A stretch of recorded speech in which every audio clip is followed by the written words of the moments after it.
Speaking at a ceremony to mark the 10th anniversary of the Centre for Coastal Management at the University of Cape Coast, Director of the Centre, Professor Dennis Wolanyo Aheto, stated how the close season, if properly observed, will inure to the benefit of Ghanaians. We need to accept it as a country because it's not just happening. It's a science-based approach, where we close the sea for a season to allow the fish stock to breed. It's a management measure.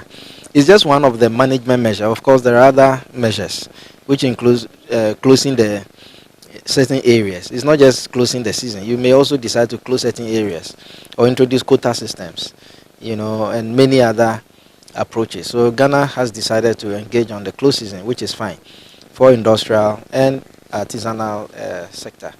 But the major issue has not been so much with the industrial sector, but with the artisanal sector, because the timing that the fishers want to do the fishing is usually different from what the science is saying. The science, the closing the sea for small-scale artisanal fishers targets the small pelagics, particularly the sardines, which breed at their peak season in August, which we, the scientists, have proposed to close the sea. Unfortunately, stakeholders and fishers think that it should be earlier, which does not really coincide with the peak season, and that is really where the issue is. And I think that so far the efforts that government put in place, I think we were able to have close seasons, even though we're not at the right timing. So we hope that it should be timed in a way that we don't do the wrong things and at the end of the day see our stocks all collapse. He also called for a coastal management policy for the country. Currently in Ghana, we don't have any straightjacketed coastal management policy.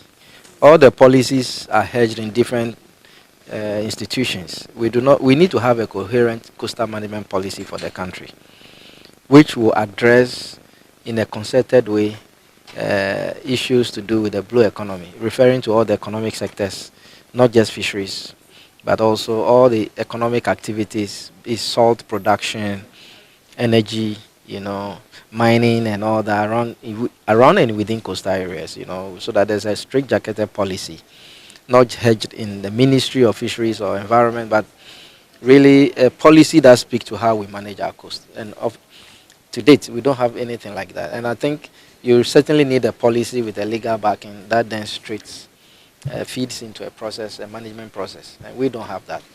The Vice Chancellor of the University of Cape Coast, Professor Johnson Yakobuampong, applauded the management of the centre for the giant strides it has taken since its establishment. I want to use this opportunity to encourage other departments and centres in the university to emulate their worthy efforts, especially in the area of craftsmanship, research and partnerships.